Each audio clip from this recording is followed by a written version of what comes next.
Tout au long de ses rencontres avec les foules de Palestine, Jésus faisait souvent allusion au royaume de Dieu.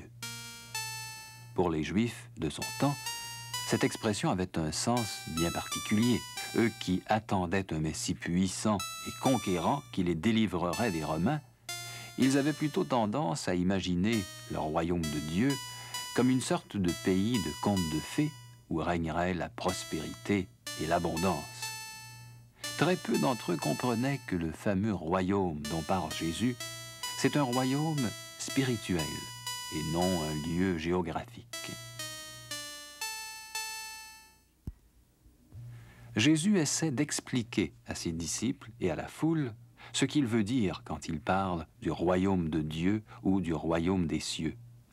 Pour se faire comprendre, il emploie des comparaisons tirées de la vie quotidienne des gens de son temps. Jésus, parle-nous de ce fameux royaume des cieux. Dis-nous, est-il bien beau? Est-il bien grand? Oui, maître. On aime ça quand tu nous racontes tes histoires du royaume. Je veux bien vous parler du royaume de Dieu. Ouvrez bien vos oreilles et surtout vos cœurs et essayez de comprendre. Qu'est-ce donc que le royaume, ami?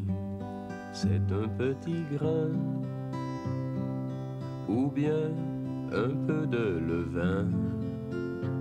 C'est peu, mais ça vous transforme.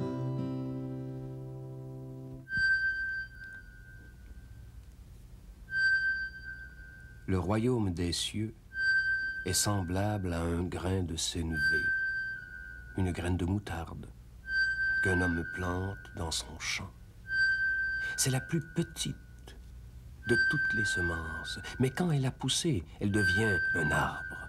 Et les oiseaux du ciel viennent s'abriter dans ses branches.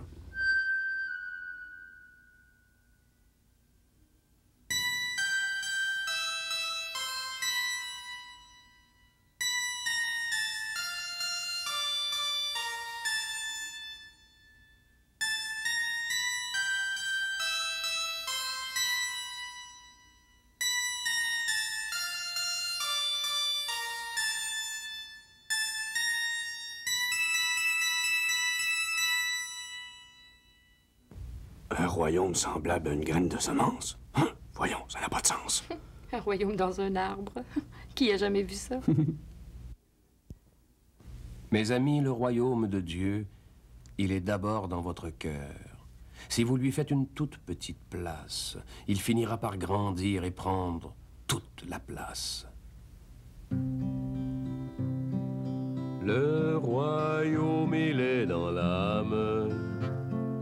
Le royaume, il est en vous. Il s'étend, il remplit tout.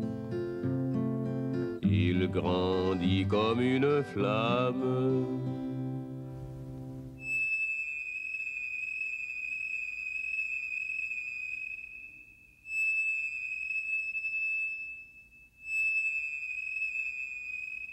Tu comprends quelque chose, toi?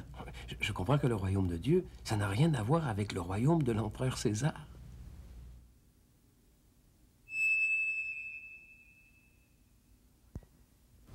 Le royaume de Dieu est aussi comme le levain qu'une femme mêle à la farine pour faire du pain. Le levain, ça n'a l'air de rien. Mais au bout de quelque temps, voilà que la pâte a levé, elle a doublé de volume. Le royaume de Dieu, c'est donc comme le levain qui se mêle à votre vie et la transforme. Qu'est-ce que c'est donc que cette histoire de levain? Faudra-t-il devenir boulanger pour entrer dans le royaume? Moi, Seigneur, je crois que j'ai compris. Le grain de moutarde, le levain, ce sont de petites choses qui deviennent de grandes choses. Tout comme la parole de Dieu en nous. Au début, ça n'a l'air de rien, mais ça finit par nous transformer.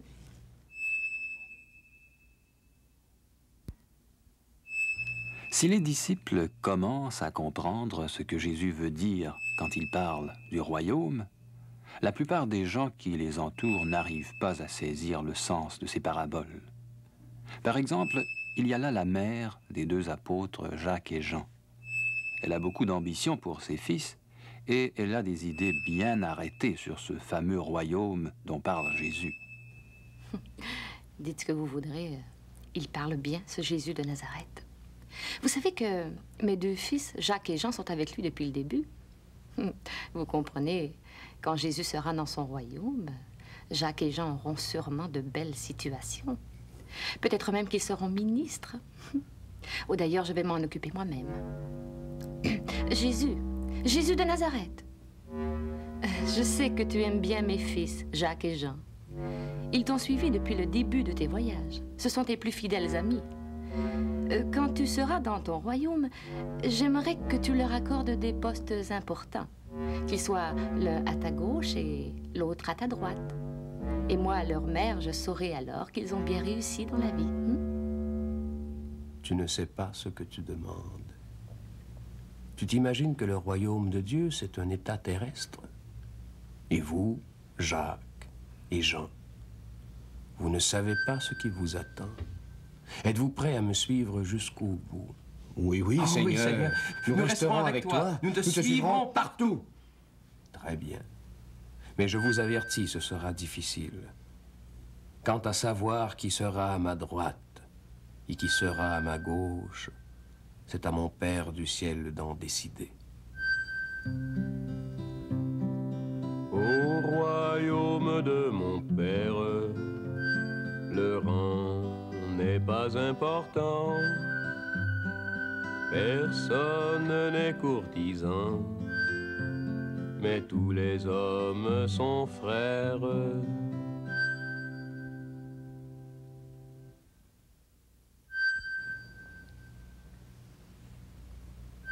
Je n'ai pas bien entendu. Est-ce que Jésus a promis une bonne place à vos fils? Bien sûr. Il leur a dit qu'il resterait avec lui jusqu'au bout dans son royaume.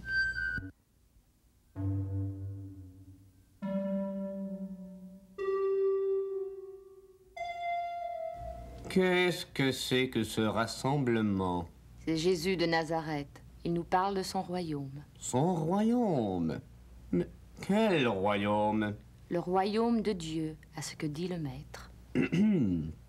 On va bien voir si ce prétendu maître sait de quoi il parle.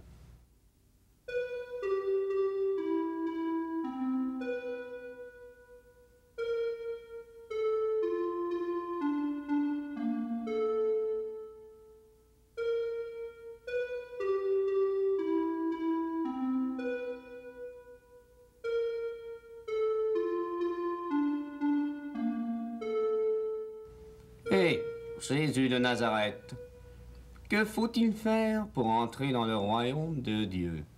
Il faut être fidèle à la loi de Dieu. Mais quelle loi? Le premier commandement, tu le connais. Aime Dieu de tout ton cœur, de toute ton âme, de tout ton esprit et de toutes tes forces. C'est le seul commandement? Non. Il y en a un deuxième qui est aussi important que le premier. Tu aimeras ton prochain comme toi-même.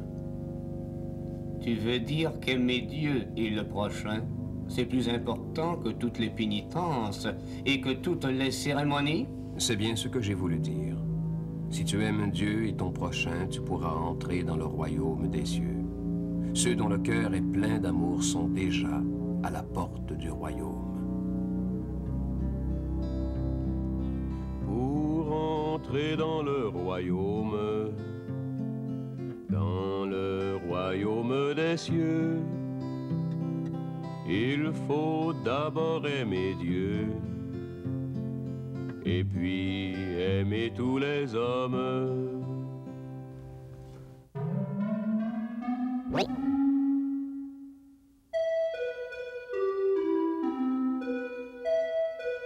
Le royaume, c'est pour ceux qui aiment Dieu. Et pour ceux qui aiment leur prochain. La clé du royaume, c'est l'amour. Les disciples de Jésus, ses fidèles, commencent à comprendre vaguement que le royaume dont parle Jésus n'est pas un lieu géographique et qu'il ne ressemble à aucun endroit terrestre. Les patientes explications de Jésus leur font entrevoir que le royaume de Dieu est parmi les hommes. Il fait partie de la vie des hommes. Il est accessible à tous ceux qui le recherchent humblement. La seule voie qui mène au royaume de Dieu, c'est l'amour de Dieu et des hommes. C'est là le grand message que Jésus veut faire comprendre à ses amis. Qu'est-ce donc le royaume? Ami, c'est un petit grain, ou bien un peu de levain. C'est peu, mais ça vous transforme. Le royaume, il est dans l'âme.